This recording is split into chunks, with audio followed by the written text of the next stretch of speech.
Bom dia, Robert. Seja bem-vindo ao programa Ciência e Movimento. É um prazer ter aqui com a gente. Vamos só lembrar que você, né, lá ainda, quando a gente gravava ainda em Petrópolis, você apareceu várias vezes, temos vários eventos em Petrópolis para falar sobre startups, inovação, ainda em um ambiente ainda estava fermentando, né, em Petrópolis, na região serrana, e você foi um dos caras que ajudou muito a gente nesse processo de cultura da inovação da ciência e da tecnologia na região serrana. Então, é um prazer ter aqui com a gente, mais uma vez, para a gente retomar esse papo, né, sobre inovação, ciência e tecnologia e como é que isso está funcionando aí com a CESP, quais têm sido as ações da CESP aí nos últimos anos, depois da pandemia, né, tivemos aí um recesso aí grande em função disso, e é um prazer ter aqui com a gente, Robert. Seja bem-vindo. Obrigado, Márcio. Obrigado por estar aqui contigo. Realmente tem uma jornada longa já sendo cumprida, né?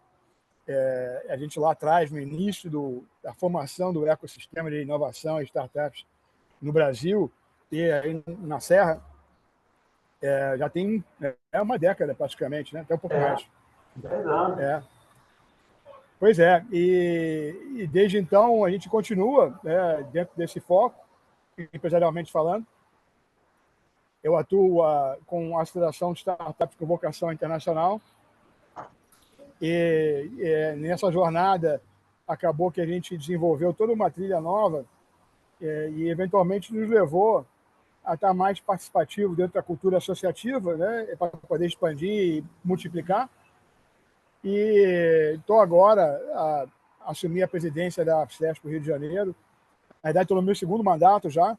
E eu acho muito, inclusive, a escolha de me trazer a bordo foi justamente por ter essa atuação nesse novo modelo de desenvolvimento empresarial, onde você busca investimento para crescimento rápido e você busca, inclusive, uma estratégia de equity funding, o que não era tradicional lá atrás, né? E então, estou encerrando agora, no final do mês, o primeiro ciclo de aceleração de startups dentro da CESP, chamado a CESP Acelera. 20 startups, cidades inteligentes e saúde, patrocinado pelo Sebrae, pela Stefanini, pela nossa própria aceleradora BR Ponto Global, Fusion Ventures também parceira, e muito trazendo esse novo modelo, que é o que vai predominar agora daqui para frente, e como é que você constrói valor e depois faz com que esse valor se materialize, consolide e vire uma jornada empresarial de sucesso, né? Então, eu estou fortemente envolvido com isso do ponto de vista de ajudar essa entidade empresarial que tem quase 50 anos, Márcio. A CESP vai fazer 50 anos ano que vem. Legal, vamos fazer vamos fazer uma bela festa. E aí, justamente, fazer com que a gente renove os próximos 50 anos. E é por isso que eu assumi a CESP, para ajudar a construir os próximos 50, né? E então, a gente tem um foco de estar muito voltado em trazer a visão da competitividade global. A gente entende que cada vez mais, né, o mundo, o contexto que a gente opera, não é só mais essa fronteira geopolítica Brasil ou mercado regional, mas sim você tem um campo enorme para explorar, né? E o brasileiro tem uma competência enorme na capacidade de criação, na capacidade de implementação tecnológica para resolver problemas, e isso tem que ser levado para o mundo, né? Então a gente está muito nessa pegada. A gente vai trazer para o Brasil. Eu não tenho só um chapéu a CESP, né? Eu tenho um chapéu internacional. A CESP ela representa o Brasil numa ONU das entidades empresariais, chamada WITSA, World Innovation Technology and Services Alliance. E lá eu sou o vice-presidente, justamente com o objetivo de trazer esse holofote mundial para o Brasil, em especial para o Rio de Janeiro. Então, com isso, em 26, nós vamos celebrar aí os 50 anos, trazendo para o Brasil o principal evento mundial de inovação e tecnologia, chamado WCIT, World Congress Innovation and Technology. Já esteve no Brasil justamente há 10 anos atrás, em Brasília. Ele roda o mundo, né? E vai vir para o Rio de Janeiro em 26. E ele vem com o propósito de ser uma plataforma de lançamento de outros ativos que ficarão no Brasil, ficarão no Rio de Janeiro, para que a gente possa, dali, alavancar a continuidade desse progresso do ecossistema brasileiro. Um exemplo existe dentro da WITSA um trabalho voltado para IA. E eu sou o capitão desse projeto. E aí, com isso, criamos uma rede mundial de centros de excelência em inteligência artificial. E vai ter um centro em cada continente. Eu já assinei aqui para que o continente seja o Brasil e que a cidade seja o Rio de Janeiro. Então, estaremos estabelecendo no Rio de Janeiro um dos centros mundiais de excelência em IA, que vai representar a América do Sul.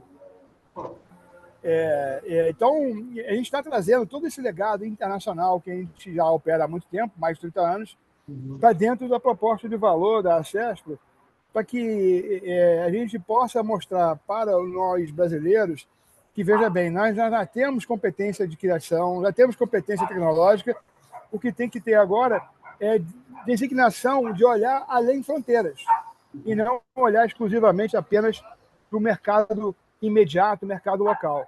É um mercado que você pode usar ou atuar na largada, de maneira focada, mas você, a partir dali, vai ter a oportunidade de fazer uma expansão, que seja uma expansão a nível nacional, Brasil primeiro, mas que depois você possa estar justamente oferecendo oportunidade. Opa, cadê você? Sumiu. Oportunidade para... Entrou aqui uma call, tive que derrubar. Que você possa ter uma oportunidade de vislumbrar outros mercados além fronteiras, além do Brasil, que é um grande aprendizado necessário para o brasileiro. Né? O brasileiro ele não tem mãos a medir com o mercado regional, e acaba não olha para fora. Só que se não olhar para fora, o fora vem para dentro e compete com ele. Então ele tem que se preparar para essa questão da competitividade global. Você já está há 30 anos aí, né, sobre esse processo de startups, né, empreendimentos, novos empreendimentos. E o que mudou? Né? Quando nós começamos a levar esse papo lá para Petrópolis, 2014, tem 10 anos, né? O que está mudando nesse ambiente de startup?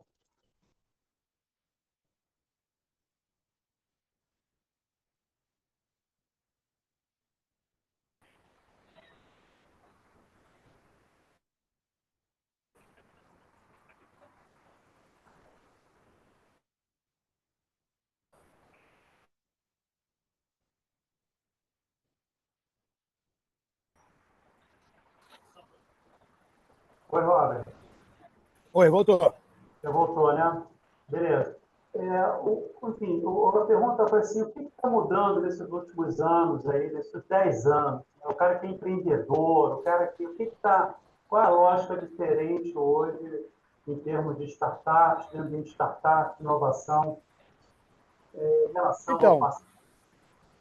10 anos atrás, Márcio, nosso ecossistema todo de empreendedorismo, inovação, startups, também era uma startup. Hoje, ela é uma scale-up. Ainda precisa amadurecer mais, mas, obviamente, então, o nível de profissionalismo, de capacidade de entender que não é simplesmente um PowerPoint que você vai conseguir atrair investimento, não é simplesmente ter uma startup status. Não. Você tem que ter uma proposta de valor que tenha mérito, que realmente resolve algum problema ou aproveita uma grande oportunidade. Então, e o sarrafo subiu. Né? O que eu digo é o seguinte, acabou o investimento em PowerPoint, agora eu invisto em planilha. Porque eu tenho que demonstrar claramente que eu tenho um mercado que vale a pena ser perseguido, eu tenho que demonstrar claramente que eu tenho aí um plano de ação consistente. Né? Eu estava hoje fazendo um bootcamp de pitch para esse programa do Acesso para Acelera. E aí me perguntaram, Robert, qual é a palavra-chave de um pitch? Se você fosse resumir em uma única palavra. Aí eu falei, clareza. Clareza de propósito, clareza do tamanho da oportunidade do mercado, clareza no teu go-to-market, clareza no time que vai entrar em campo, clareza em todas as dimensões que são fundamentais para você conseguir executar. E ainda existe no mercado brasileiro um pouco de poesia, que eu chamo, né? E aos poucos a gente está profissionalizando, mas a grande parte do mercado hoje, quando você fala do lado do investimento, ele já entende que não é mais aquela coisa, e ele olha com muito mais acurácia, mais acuidade as propostas que chegam, né? Os grupos de investidores anjos, como Anjos do Brasil, BR Angels e outros, eles têm uma clareza maior, porque agora tem um histórico. E esse histórico é que vai acrescentando camadas de amadurecimento, e aí por isso que a gente não é mais uma startup, é uma scale-up em termos de ecossistema como um todo, quando você compara com o Vale do Silício, Austin, Texas, Boston, Tel Aviv, Paris, Tóquio, onde você tem um ecossistema mais maduro pelas próprias condições, né, já existentes prévias de quando surgiu esse movimento mais consolidado de investir mais na fase inicial, né? Mas ainda tem, né, o mercado brasileiro ainda muito a aprender, e especialmente do ponto de vista como é que são os instrumentos de fomento pelas autoridades governamentais. Né? O governo ele não entendeu ainda como é que funciona esse ecossistema do ponto de vista de qual é o papel dele. Né? Ainda tem muitas iniciativas governamentais que elas entendem que tem que aportar, mas que tem que fazer também. E eu digo, não, você tem que aportar, mas deixa quem é mais profissional que você, governo, fazer. Né? Porque vocês, dentro do governo, não têm essa visão, não têm esse legado construído e não tem especialistas que podem estar atuando de forma consistente. Né? Eu reputo, inclusive, lá atrás, que meu feijão com arroz é internacionalização, eu prestava consultoria de internacionalização para o governo brasileiro e ele, ao mesmo tempo, competia comigo. Eu falei, olha, eu pego o exemplo do Vale, por exemplo, que em 1960, ele criou o Small Business Investment Company, SBIC. E o que ele fazia? Eu vou induzir. Então, para cada dólar que você, empresa, investir em uma startup, eu vou te devolver em 4 em incentivos fiscais. Mas ele fazia isso. Ele não se metia a desenvolver o projeto ou participar do projeto, entrar na execução do projeto. O governo não tem essa tarimba. Ele não é um elemento que consegue desenvolver mercado. Ele consegue induzir, mas ele não é o cara que executa. E eu acho que ainda falta esse entendimento. Se você pegar hoje os principais ecossistemas brasileiros que são mais profícuos, o mercado privado são os protagonistas. Você olha lá Recife, você olha Florianópolis. E quando você olha lá dentro, né, eles têm uma construção onde é o setor privado que está bancando, né, que está protagonizando. O governo ele é coadjuvante. Ele é importante, sem dúvida que é importante, mas ele não é o protagonista de sair para fazer e executar programa. Ele é para apostar nos programas que dão certo, e é ali que ele aposta onde ele tem recursos para investir. Mas o Brasil tem uma capacidade maravilhosa de resolução de problema, e cada vez mais esse é o desafio. Não é mais, aquilo que era oportunidade, tudo já foi feito praticamente. Agora, os grandes problemas da sociedade, da humanidade, ainda por serem resolvidos, esses sim, nós precisamos apostar neles. Robert, hoje tem um cenário muito competitivo e muito nacionalista, né? Tem os Estados Unidos, a China, com taxações. O que isso está impactando aí para quem está colocando uma empresa no mercado internacional? Como é que você analisa essa guerra tarifária que está em curso? Então, nós estamos com uma nova administração nos Estados Unidos que tem uma visão diferente do que são as relações comerciais. Né? E do ponto de vista deles, a gente não pode deixar de dar um pouco de razão, porque eles tinham um déficit na balança comercial com todos os países com quem eles se relacionam. E aonde, inclusive, ele não cobra imposto, mas ele é cobrado imposto do produto dele, que é um produto equivalente. Então, obviamente, tem agora um momento inicial onde é aquela coisa, eu vou puxar o tapete todo para depois voltar construindo. Eu acho que é uma fase agora de ter muita calma para entender como é que as coisas vão acontecer. Eu compartilho contigo depois, aonde a Witsa, ela faz vários webinars, né? E a gente fez um ontem, não, perdão, quinta-feira passada, onde a gente trouxe um dos principais articuladores da OMC, né? E ele conversando o que os países que devem se preparar para esse novo momento. Né? E a resposta, força de a conjugação bilateral. Mas vai haver também a necessidade de você entender onde é que tem uma oportunidade de clusterização entre os diversos países. Então, o que eu falaria para uma empresa agora é muita calma nessa hora, e muita hora nessa calma. Porque nós estamos numa fase, né, o governo acabou de entrar, né, essa sacudida de árvore que foi dada pelo Trump é justamente para criar o movimento de vamos sentar na mesa e vamos negociar. Né? Certamente, né, país como o Brasil tem menos poder de alavancagem numa negociação como um Estados Unidos ou uma China. Daí, talvez, ele buscar fazer um agrupamento onde ele consegue ter aí mais musculatura de negociação do que teria individualmente. Mas aí ainda é muito prematuro para dizer. O que eu faço, aí você pode depois compartilhar com o teu ecossistema, o que foi esse webinar, tem ele gravado. É muito interessante, vale a pena ouvir, e isso responde muito para quem está nessa jornada de internacionalização. Há 2 anos atrás, mais ou menos, o governo do Estado do Rio de Janeiro, você falou muito de governo, né? Fez uma nova lei de inovação. Mas eu acho que ainda falta regulamentar, né? Ainda falta ainda entrar com um pouco mais de peso nisso. Como é que você está vendo esse movimento de legislação? Então, é uma briga, viu, Márcio? Eu participo do Fórum de Desenvolvimento lá da Câmara, né? Da Assembleia. E eu acuso o golpe todas as vezes que eu sento no fórum. Sentei semana passada, falei, cadê a regulamentação da lei de inovação? Eles são, olha, o Rio de Janeiro já está em 5º, ele vai para o pelotão de trás daqui a pouco. Porque a lei de inovação é fundamental para ser um indutor e a gente poder progredir. Esse é o novo modelo. Sentar em cima não funciona. Né? E aí estamos aí tentando articular nos bastidores com as cabeças que estão envolvidas para que a gente consiga provocar a aceleração dessa regulamentação da lei da inovação. Né? Sabe que interessante, Márcio? O estado do Rio de Janeiro foi o primeiro estado da União a criar uma lei de inovação. No entanto, parece que você quer ser o último a regulamentar.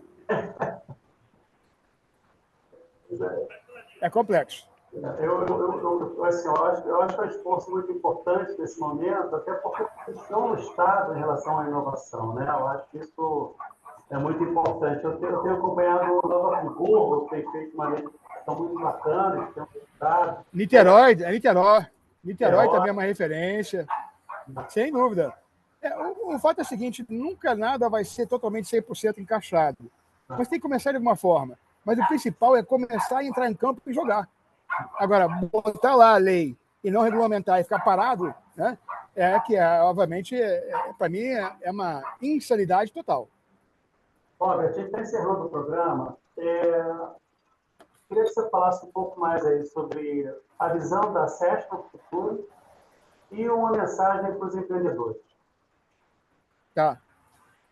Então, é interessante que é o seguinte, né, eu acho que os empreendedores atualmente não vivenciaram algo que é muito importante e que faz parte de estruturação de um ecossistema que é robusto, que é a cultura associativa. Os empreendedores atuais não entenderam que o associativismo também é uma ferramenta para desenvolver seus projetos, é uma ferramenta para desenvolver e amadurecer o empreendedorismo. Então, o recado que eu gostaria de deixar aqui é que, olha, empreendedores, busquem a força do coletivo, porque a força do coletivo colaborativo sempre vai ser maior que qualquer individual. E você brigando pelo bolo primeiro, naturalmente a sua fatia individual vai ser maior e melhor. Eu pego a própria história da SESC, ela foi criada. Ela foi criada em 1976. As empresas de tecnologia na época eram chamadas de informática, eram burô de processamento de dados, perfurando cartão. O IBGE foi fazer o censo, comprou 600 máquinas, ele tem uma regra que ele tem que ter redundância de máquina para não parar de interromper o fluxo, comprou 1.200 máquinas. E aí o que ele fez quando terminou o censo? Entrou competindo com as pequenas empresas de burôs, fazendo um dumping de preço com um parque instalado que ninguém tinha. Aí as 60 pequenas que eram no Rio de Janeiro se juntaram, que era a SESC. E aí que é um slogan que até hoje perdura. Juntos somos mais. E eu acho que falta justamente, e aí é um DNA cultural, é a cultura brasileira entender que o associativismo é fundamental para que você consiga dar mais robustez ao todo e aí a sua fatia individual ser melhor. Só que tem que entender que isso, né, faz parte da sua atitude individual, né, de você favorecer o bolo primeiro e a sua fatia individual segundo. E isso não foi... quer dizer, tem culturas europeias, culturas asiáticas, os Estados Unidos, que têm esse componente de código genético já dentro do seu DNA. O brasileiro precisa construir isso. Você vê que os clusters que hoje estão indo muito bem são clusters que entenderam que se não se juntassem, eles não teriam visibilidade. Porto Digital é um, Florianópolis é outro. Se eles ficassem lá separados, eles não iam ter a representatividade que tem hoje. Só que o Brasil como um todo tem que entender isso. E eu faço aqui o apelo e deixo você, Márcio, à vontade de me chamar a hora que você quiser, que eu tenho uma apresentação, uma palestra que eu faço, como que o associativismo turbina o empreendedorismo. O brasileiro não está lá na ponta muito mais pela sua desagregação do coletivo, que qualquer outra coisa. Competência tecnológica tem, criatividade também. Inclusive, eu faço uma apologia que o código genético do brasileiro tem um favorável, que é o bate-pronto. E o bate-pronto é um dos principais componentes de resolver problema. Problem solving. Então, essa competência de conseguir agir e perceber rápido, que eu chamo bate-pronto, é uma vantagem competitiva que o brasileiro tem no cenário mundial, tem que ser associado com essa visão que o coletivo colaborativo vai ser sempre muito maior e melhor que qualquer ação individual. E isso não está sedimentado na nossa cultura naturalmente, como está em outras culturas europeias, americanas e asiáticas. Então nós temos que o quê? Artificialmente, pedra dura, água mole, fazer com que isso aconteça. E aí é esse recado que eu dou, e esse é o meu mandato lá na CESP, e toda vez que eu tenho a oportunidade de falar de para muitos, eu trago essa conversa do associativismo como turbina do empreendedorismo. Você está no mudo. Robert, obrigado aí pela sua entrevista. Foi um prazer estar aqui de novo no nosso programa. E o programa está aberto aí para outras oportunidades. Eu tenho que chamar você. Eu criei um podcast na CESP. Nós temos um podcast todas as quartas-feiras, mas tem que vir presencial. Quero convidar você, já fica o convite. Me avisa quando você vai estar no Rio numa quarta-feira, para que eu possa convidar você junto com o seu programa de Ciência e Movimento, que já é outro ícone, que lá atrás, você está na pista há muito tempo defendendo o nosso setor, batendo palma para você, Márcio. Obrigado. Porque é isso que faz, é a resiliência. Então, eu quero deixar esse convite aberto para você. É só nos dizer, olha, quarta-feira, tal dia, tal mês, eu vou estar no Rio de Janeiro e eu faço questão de ter vocês junto conosco. Eu combino contigo. Vai ser um prazer, Robert. Grande abraço aí, Grande abraço. Até a próxima. Obrigado. Até a próxima. Tchau, tchau.